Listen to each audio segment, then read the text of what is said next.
question. Well, let's get into it. Game number 2 at the moment. Mindfreak leads 1-0 against TheOne. We're going on to Tomb of the Spider Queen. Tomb of the Spider Queen going to be, once again, one of TheOne's lesser picked maps. Their main picked one, of course, we already mentioned way earlier on that Infernal Shrines is already banned out. But this is a map that they do have a little bit of experience on, and they're starting off with a Garrosh ban. They weren't able to really get it to bear. Turns out, last rights, that percentage damage versus a Garrosh is pretty good.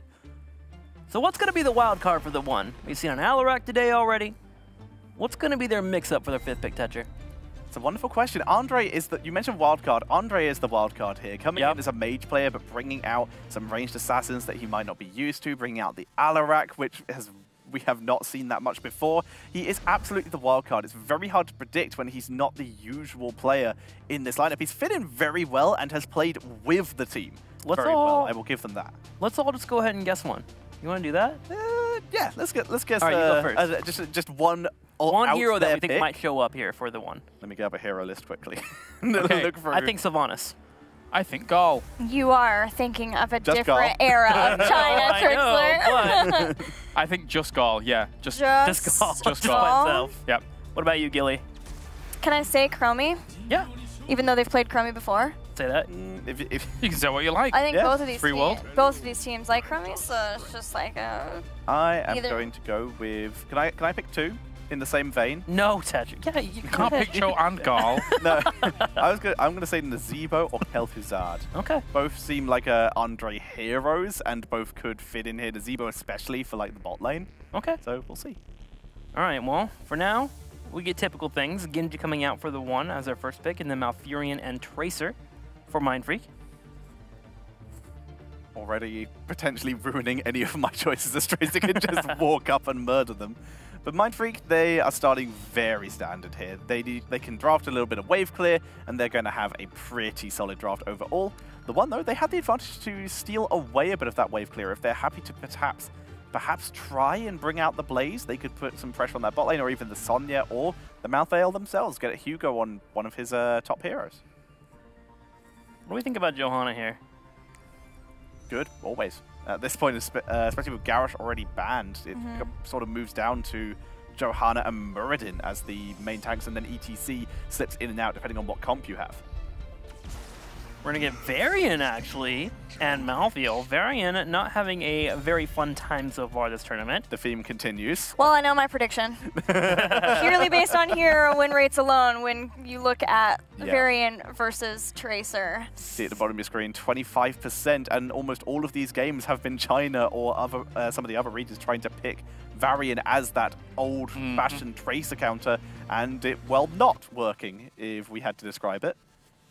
But those other two heroes are big comforts. Yeah. Big comforts for TheOne. Meng with No Genji, doubt. Hugo with the Malthael. Yeah, they no look doubt. wonderful. Hugo is very happy with that one. So it's so much up to Hehe now to not get murdered and to actually get these lockdowns onto Tracer to really make it work. So far, not a whole lot of wave clear focus for Tomb of the Spider Queen, guys. This is all about the brawling. Like, Malthael has a cleave. Yeah. That's good. Yeah. And Mindfreak will probably want Tassadar again. They've already shown that double support with a Tracer. So I'm wondering if TheOne's going to ban it out here. But if they do get that Tassadar, that wave clear will spike up a little bit for Mindfreak. Yeah, I would dig the Tassadar ban. Just to, like you said, it's wave clear. It's also a fair amount of protection for the Tracer. They could also ban Johanna. They have already been committed to the Warrior Choke. They have Varian, they banned Garrosh, and... Nailed it. Nice. Johanna removed. So for TheOne, they need a ZJZ hero and they need an Andre hero. So it's going to be very likely to be damage focused from here on out for TheOne, with, of course, a support. Whereas Mindfreak, they still need a solo laner. They still need, if they want some empowerment for Tracer, but that's not 100% necessary, and they need some kind of main tank. So with Johanna banned out, we're sort of moving into Muradin or ETC territory. I wouldn't mind ETC for healing potential for Tracer after Varian goes for the hard engage. ETC and Murden definitely are the top ones that you don't want to move into, but I'm actually kind of feeling in a Nubrak here a little bit with a Tassadar. I can see that, considering Andre's hero is also left. They could even, in theory, even leave their main tank till last and maybe lock into that Nubrak if we see any of our predictions, like the Chromie, for example. A Nubrak, the Cocoon would be very impactful. There's a lot of different people. Both from Malthael and Genji, even if you don't stop varying completely. Like, especially because China's not against. Oh, I was wondering if there's going to be a Phoenix. Oh, Phoenix that is, and the Chromie. That is quite a damage focus. You got the Chromie correct, but not the team we potentially expected to pick it. Well, I forget that this team, Mindfreak, usually plays Phoenix in the solo laner. They're one of the couple of teams that does it, plays it, which opens them up to still be able to draft another ranged person. And that's a very weak backline, though, versus what the one have. And now you have Genji. Another option for Varian here, the Shieldbreaker, coming in here against Phoenix. Not able to, so... Oh, yeah. Last two for the one. No Stukov to put underneath. Stukov and Varian together is such a potent combination. I would say Rhaegar or Uther. Uther would be the standard for them with the Divine Shield onto Genji, and also Cleanse against the Chromie would be pretty dope here. If it's Uther, fights have to be quick. They pick the Rhaegar here because of Chromie poke. More sustain. And some wave clear, too. Yep, the Andre hero, like we said, calling a mage. And guess what? Mindfreak left their tank till last. So if they want to react for an Anub, or perhaps if they're feeling a little bit saucy, maybe even a Stitches, the old-fashioned Stitches Malfurion combo. They need somebody strong. Yeah, a lot of health. Yeah, because they have... The one has the 1, 2, 3 of taunt, gravity lapse, or vice versa, and then there's so many heroes that I was like, I wonder. This is a great map for Stitches. There are so many good hook targets from the side of the one. So Kael'thas especially is gonna have to play so far back if he wants any chance of surviving. Otherwise, there is also the potential that Stitches is very likely going to go slam build. Yeah, plus slows. The salvo potential from Phoenix wombo combo. And the wave clear? The one's draft is good, but Mindfreak, it's really squishy, but I'm feeling the potential synergy it has. Well, time for predictions. I've not gotten any right so far, but I'm pretty confident in this one. None right today, that is. I'm saying Mindfreak here. I think Putrid Battle is going to be enough of a disengage that once you see the Genji variant go for the initial target, as long as they can get them away, and I believe that they should be able to. They have a Nature's Cure, not for taunt, but for the follow-up stun after the fact that I think Mindfreak's going to be able to disengage and then pull back into a hook. I think I go with Mindfreak as well. Having triple range against a Malthael, you have some control over Varian. It should be enough there for them to get the win. Against every logical and analytical bone and brain cell in my body, this is my last possible chance to vote for China, so I'm voting for the one. There you go. And I'm voting for the one as well. Get in there. Because I actually think high five. That was pretty bad. We can do that again. There we go. That was better. Because I feel like Mindfreak's composition is insane. I do not know how they're going to survive once they get dived on, so we shall see.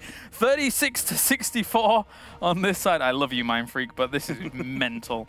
We're going to see if it's going to work. Let's head over to our commentary teams. I'm so sorry, Skimmy. I was with you for the first game, but this one's crazy.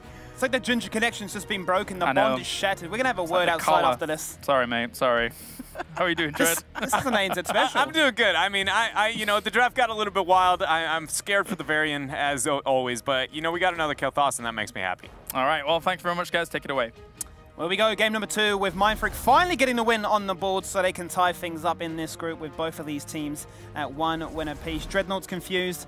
I'm looking forward to the Clown Fiesta that I know from Down Under, but we're going to be jumping into game number 2, this time on 2-Minute Spider Queen. And here they are, going to be in the blue, looking for a win. It is the one with Meng on Genji, Hehe on that Varian, Hugo playing Malthael. Andre's going to be on the Kael'thas, and Rhaegar played by ZJZ. And on the right-hand side, they've got the Clown Fiesta going on. They know exactly what it means to get a win. It's party time. It's Mindfreak with Malfurion being played here by Vanilla. Fat94 on his coveted Trace. Ryu playing Phoenix. John on Chromie. And Penta on Stitches. Dread, do you need a minute? No, just that mount. That mount makes everybody look like a Lunara. That's what I've noticed. Like how they gallop and like the body. I never had noticed that before. It's party time, you know? I absolutely love the pre-game, kind of celebration. When I was a competitor way back, that was one of my favorite things, is how many different kind of dances and things could we do at the very beginning. So already, Mindfreak definitely won in my heart by that play alone. It's synergy, it's mount synergy as well, right? If you're all rocking the same icons, the same skin color variations, you're gonna win. Penta Unleash, he's warming up that fishing rod. He's not gonna find anything this time, but we are in Sweden. And people like fish here. Can we just talk about how insanely synergistic and beautiful the rotations from Mindfreak are so far? I mean, that 5-man collapse with the isolation, like the immediate clear and the rotation towards top, they are dominating when it comes to decisions. That being said, the one here actually matching on the opposite side of the battleground, something that is very common within the Chinese region though. Hook gonna land onto Andre with the follow-up route. Great gravity labs, buying time there, hitting Fat94. No pulse bomb opportunities yet. They're sitting at about 70%, but China always, whenever they don't feel like they can go toe-to-toe within the 4-man, they counter-rotate, which is a very good decision from them because it doesn't take nearly as many risks when it comes to their composition. That being said, when they hit 4, I think they should swap and match the members of Mindfreak because that is when they have that kill potential with that taunt, with the Gravity Labs follow-up, and that Genji one-shot. Oh, absolutely, and I believe that it's going to be a very tall order here to make sure that those Gravity Lapses do land, otherwise those members will die within that root-hook combination that we've seen so prevalent, and that's definitely a massive power spike that Mindfreak will be looking to try and abuse. One thing we saw there from Vanilla with that last route, it actually wasn't late. One thing that for anybody who's not a Malfurion player, which at this point, if you play support, I don't know how you aren't one, but it is, how it kind of trickles from the center outward. Typically when a Stitches is pulling in, you want to set it down in front like that. And great timing there once again from Vanilla, but last time we saw it directly underneath the target, and it was why they weren't successful there. Phoenix gonna get the teleport over, and actually Mercy shown there for Andre. Zia kind of squirts by. Does indeed, and if we just take a second to look at these compositions, yes, I know Kilaris didn't really believe in what Mindfreak had to offer, and rightfully so, because we've drafted a composition with just one bruiser. All our eggs in the basket for just that Stitches as Meng. Whew, very lucky there with that Swift Strike, but it's an aggressive composition with that Phoenix as your solo laner. Ryu going to be looking to try and do whatever he can on that one, so it's looking to try and get that early game lead, but when those team fights come across, especially post-10, it's going to be very scary, the amount of dive potential that the one will have there, Dread. Like the Dragon's Claw there at 4 coming out from Genji. Not a common pickup there. Hold up, ZJZ getting pulled back. That is going to be one dead doggo. No, going to stagger that death any longer. Here's Mindfreak. Got to deal with the pressure on the bottom half of the map. That Kel'Thas is very good at defending Giants, probably one of the best heroes in the game at making that happen. So it's nice to be able to see that decision-making coming out from the one. But they've been honestly just dismantled by this combo over and over again there from the Mindfreak as they find their 3rd kill here on Tomb. Yeah, very comfortable composition here for the side of Mindfreak. Penta, well known for his Stitches play, a hero that he used actually in the Intercontinental Clash to qualify for this event. So it's a pocket pick. They discussed it during the media day to say that it's going to come across. We haven't seen too much of it this tournament, with it being very predominantly dominated by the likes of ETC, Johanna, and especially Garrosh, but we're going to get a show on our hands today. Trap hit, hook after, Root's going to be there, and Meng not going to survive that hook combo. That was pretty. The timing on that after the trap came out and Vanilla able to hit the Root. Last time we saw the Stitches hook on the Meng, it was actually not within the place to be able to get the Swift Strike on out, so very different here. And I like to see the slow leveling up here with Vanilla's Root placement. And now Mindfreak able to get first Webweaver phase. At this point, I wonder where this game stops because they're on a roll. That they are, and they're going to not stop anytime soon as they hit level 7 very shortly with this Webweaver phase spawning on down. They'll be looking to try and exert some strong sieging capabilities, especially with the ability to poke from afar with the likes of a Chromie. You've obviously got Phoenix to add to the fray as well. And if anybody from the one gets a little bit too angsty and tries to force a fight, then Penta and Vanilla are waiting to punish you. Mid seems to be the focus for the one. Webweaver gonna get the hook combo out, but it lands on a Varian, able to use a nice use there onto his E to dash out onto the Webweaver and dodge the Sandblast.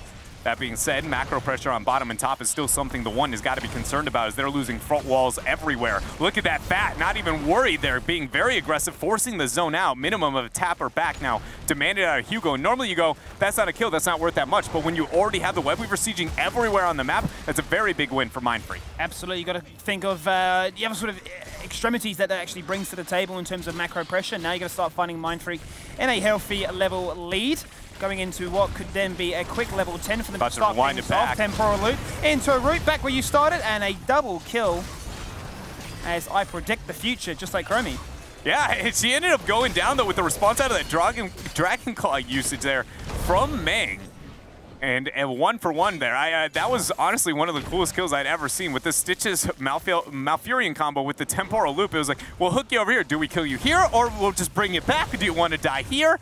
Either way, a little bit out too far that time, and TheOne showing signs of life. If they can get this Webweaver phase, it's going to be very, very likely that they can, kind of restore the balance. And if they win the race to 10, maybe, find one more kill like that from Meng, might be a very different tale than what we've seen for the first 5 minutes here of this match.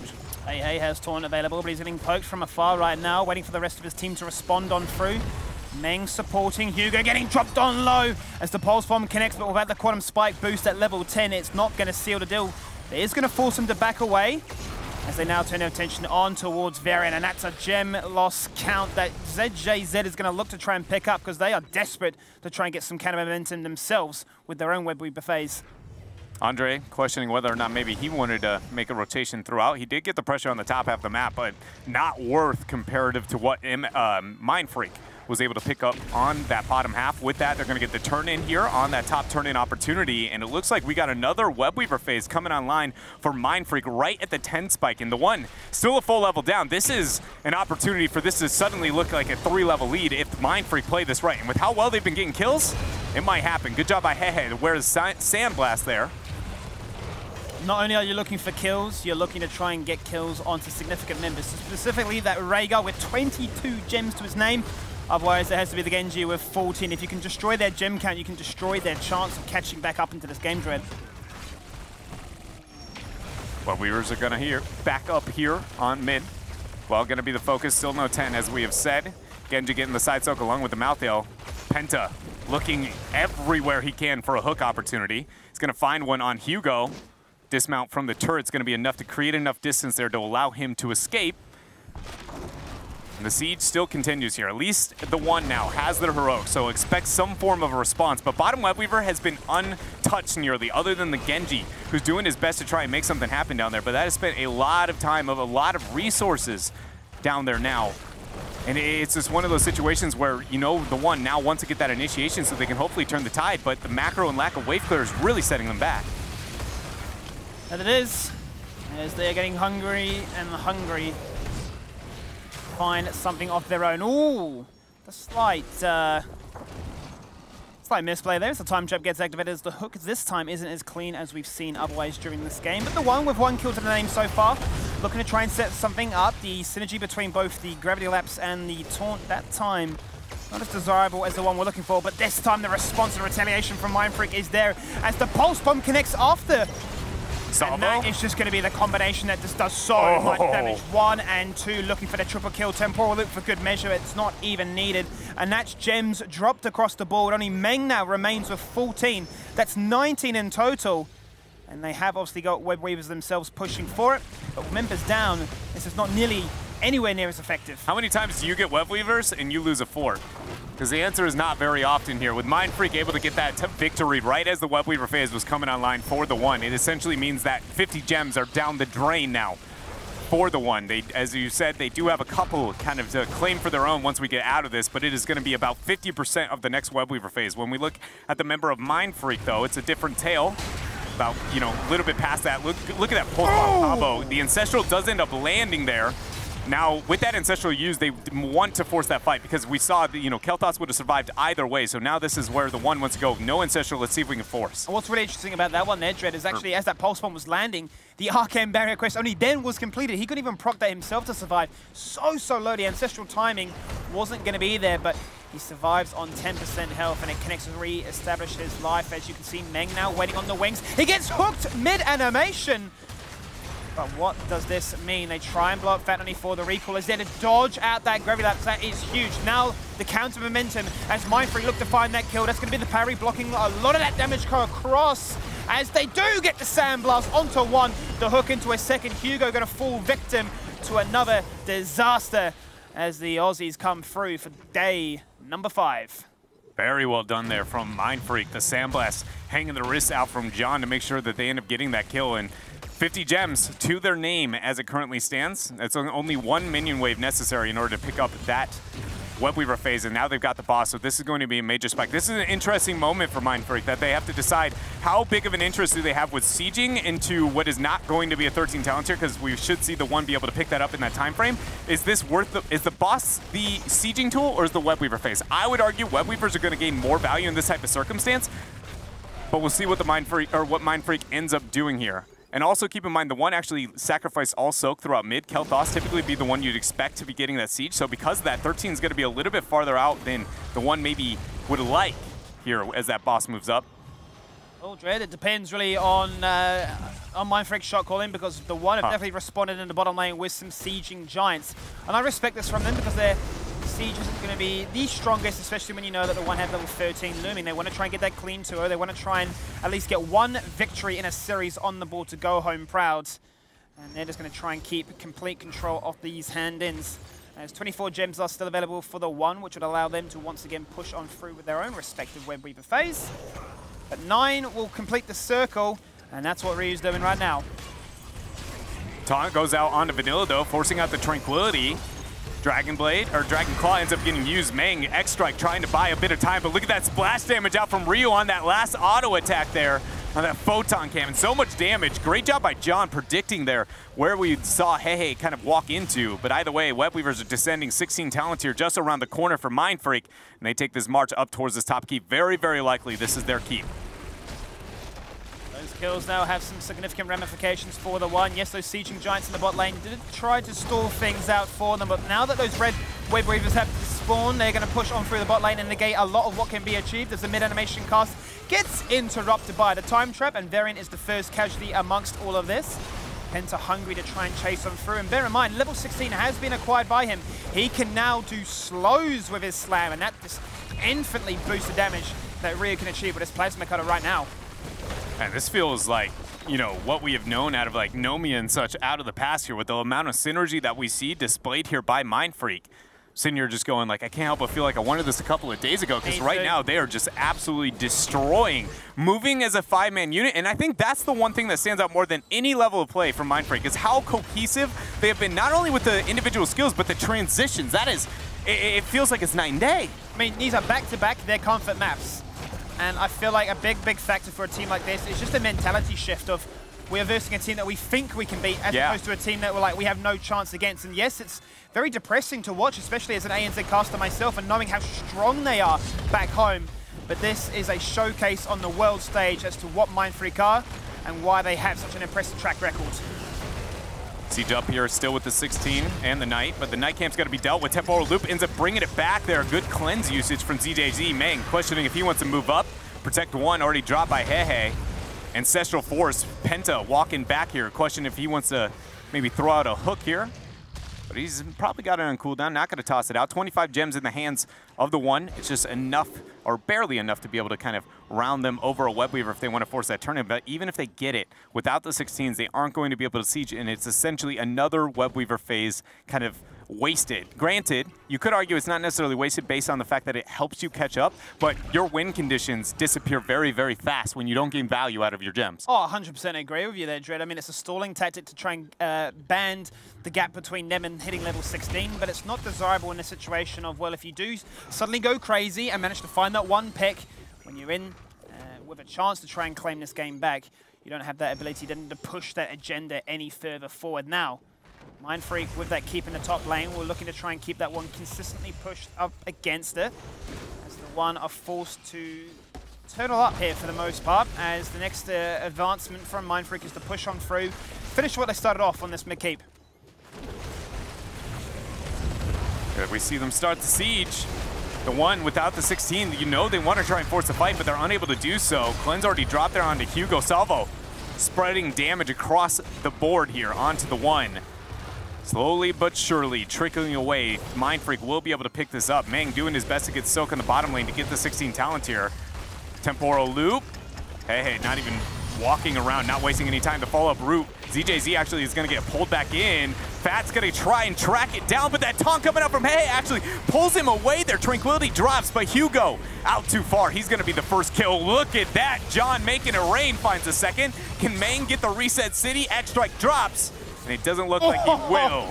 The splash damage was massive there from Ryu. And the Ancestral just too little too late as they find another one. The slam value at 16 as they all fall on down. Mindfreak on towards the core. This time we get to see a glimpse into what makes this team so strong. This time we get the 2-0.